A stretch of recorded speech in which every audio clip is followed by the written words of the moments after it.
Hey, CB, you know when you look at the top left-hand corner, there's like a red box that says recording. That means that everything is actually being recorded, like to a microphone. Like it's been captured, and it's being sent to the moon. It's being sent to the moon where we haven't landed. I was dual screening. I didn't see it. And with that said, it's time for the Tigercast Player of the Year Votes Award. I'm going to use bits of that for the start of the video because I think it's a bit of gold. After the round 7 votes, it's absolute chaos here. I won't play the first 45 seconds, but maybe some of the bits afterwards will show. But anyway, we're going to AI. It was AI, people. I've been scammed. It was AI. It was not AI. We're going to get straight into the votes for this one. For round 7, the game against the D's. I'm going to make my screen a little bit bigger. But the 5 votes this week were spread across a couple of players. I went Thompson Dow, as did Tiggs, as did EJ. So, EJ, take it away in relation to Thompson Dow for the 5 votes for this one. Oh, look, it's the best game he's ever played for the club. A team leading 28 disposals, went at 75% efficiency, 7 contested possessions. He just and he was inside and outside. And as we talked about in the main pod, there's no hesitation anymore with him. He's been there enough games that he's making the decisions. He's following up his work, second efforts. It was just a complete game from him, and he's going really well this year. I know a lot of people didn't think that. Look, he's never going to be an A-grader, but that was an A-grade game. He was good. I'm pumped for him. Grock went for Tim Taranto, and CB, you went for Jacob Hopper for the 5 votes. Yeah, look, not taking away from Thompson Dow's game, which, as we said, was like awesome. His best game he's played for the club. But Hopper, for me, 23 disposals, 242 metres gained, 6 clearances, 4 tackles, 5 inside 50s, 7 score involvements, 9 contested possessions, at around about 80% disposal efficiency. Another monster game from Hopper. I'm so glad I backed him. I know I look like a dick when I backed him in the last 2 years, but I'm so glad he's finally now showing us what he's capable of in the middle. So I think he's having a tremendous year. But, yeah, I mean, I could have gone for Dow, but I liked Hopper's work in the middle for how much longer he spent in the guts and what he did. Yeah. Now, we don't use the I word, CB, but it's amazing what happens when he's at full fitness. Yeah. Yeah, correct. Yeah. And to be fair, you called this pre-season that you thought he could win our BNF. Yeah. Well, like I said, it's just, he's in his own words, he's revitalised. He's loving life with the Cubs, and I think it shows. He's enjoying his football. Yeah, no, he's having a ripper year, Jacob Hopper, and deservedly getting plenty of votes. As we go to the 4 votes, so I actually had Hopper myself for the 4 votes. Tiggs had Toby Nankervis, who EJ may have a stat on potentially. But EJ, you went for Jack Ross for your 4 votes. Yeah, look, just another solid game. Watching the game a second time, like I try to get my votes in early, watching the game a second time, he probably would have dropped down a little bit, if I'm honest, when I look at his usage, which probably wasn't on second watch as good as I'd hoped for. But, again, a lot of disposals, 9 contested possessions, a lot of ground balls. So he did everything right, but on second watch, he probably would have slipped down to a 2 vote, if I'm honest. No, that's fair enough. Grock had Thompson Dow, as did UCB for the 4 votes. Yeah. For all the reasons mentioned. Fair enough. Self-explanatory. Down to the 3 votes. Oh, just pretty Nank. So Nank, that stat was, so you've got your AFL fantasy points and your Supercoach points, but Champion Data use ratings points, and the highest rated player on the ground was Toby Nankervis. crazy, isn't it? Because I think Yeah. I said it would have been gone, and I think a lot of people might have felt the same. But yeah, Nank obviously putting in, he had a good game, but interesting that Champion Data had him rated the highest. Onto the 3 votes. Tom Lynch featured heavily here for myself, Grock, and UCB. You had Tommy Lynch in at the 3 votes. Well, clearly 3 of us got it right, and 2 people didn't.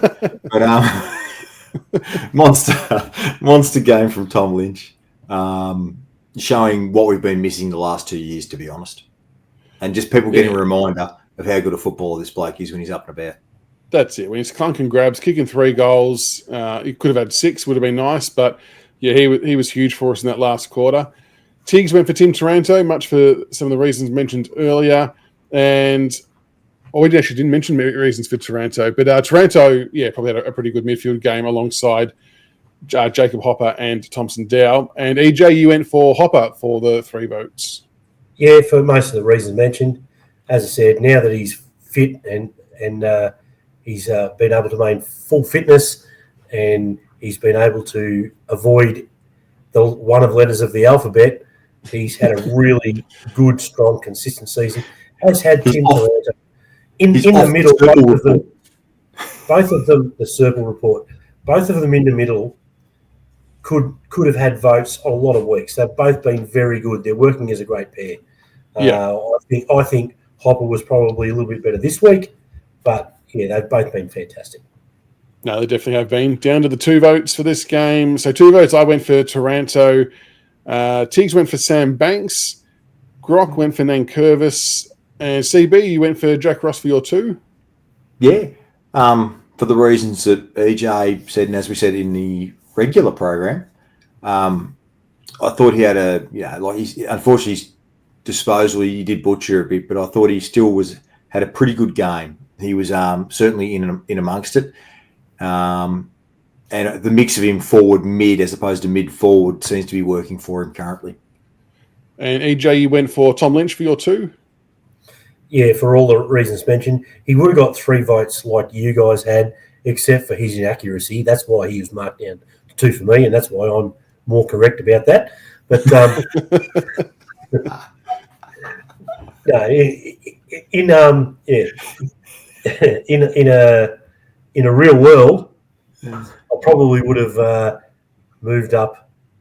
If I could do my votes again, I'd have Hopper 4, Lynch 3, Ross 2. Yeah. With Ross's disposal. I've taken to watching the game a second time a day or 2 later in its entirety. Yeah, okay. I genuinely have normally done the votes for this before I watch it a second time, but it's amazing how your paradigm shifts when you do sit down to a second watch. Yeah, it's a good point. You probably do end up seeing a hell of a lot more, don't you, the second time round? And then for the 1 votes for this week, I went for Luke Traynor for my 1 vote. I just thought, again, he was super composed and calm. I think he had 9 marks, I think it was. And, yeah, I'm just really loving what he's doing. Tiggs went for Nick Vlosten. Grock went for Jacob Hopper.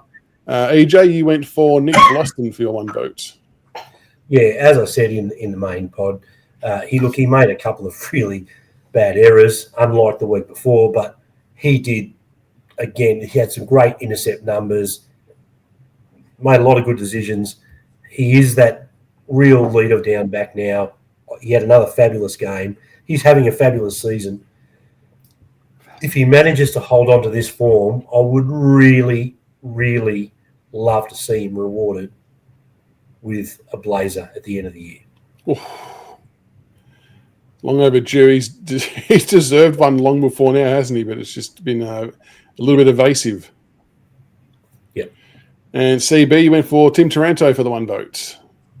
Yeah, look, probably apologies to Nick Vlosten, but again, if you look at Taranto's game, 22 disposals, 3 clearances, kicked 2 goals, so really important. He's the only midfielder that really pushed forward and hit the scoreboard for us.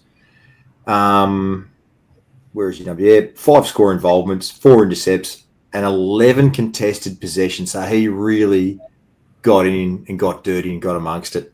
And his disposal efficiency was around 70% as well. So he didn't butcher it as badly as people knock his disposal at times. So that's a decent game. Yeah, it was a fair game. against a very pretty handy midfield in Melbourne. They've still got some good players in there. So, yeah. And that brings us to the leaderboard. Jacob Hopper still sitting atop of the leaderboard on 84 votes. Tim Taranto, his partner in crime, second on 56. Nankervis third on 50. Then you got Floston on 44. Seth Campbell on 40. Thompson Dow, just on the back of that, he had some votes previously, but on that game alone, shot him up substantially with 28 votes.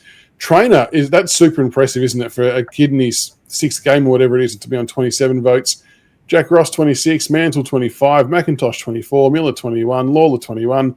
Short, 12. Blythe, 11. Hugo, 11. Lynch, 11. Broad, 8. Brown, 6. Bolter, 5. Morris Jr., 4. Sam Banks, 4. Armstrong, 2. Trezise, 2. And Sealy Green, 1.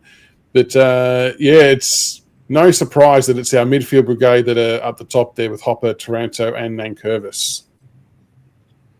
Yeah. No, not at all. And that's some result for those two to be up top, especially in the constant criticism of certain media types that say that it was the worst trade that we've done. We're in a bridging time. They are bringing us over. They're still going to be here when the kids develop. Mm-hmm. They're going to be a part of it. And look at them now. They're leading the charge. It's really bodes well for the future of the club. Could Taranto finish a bit like a Dusty and finish his career playing like a 70-30 split forward mid? Not a good enough kick forward, no. Yeah, interesting prospect, though. But there you go, folks. That is the leaderboard after round 7 for the Tigercast Player of the Year award. Make sure you let us know in the comments below who are your votes for, your 5, 4, 3, 2s and 1s. Then, we'll be back again next Tuesday for some more votes after the Hawthorn game. And, everyone's going to be hunting down Jacob Hopper.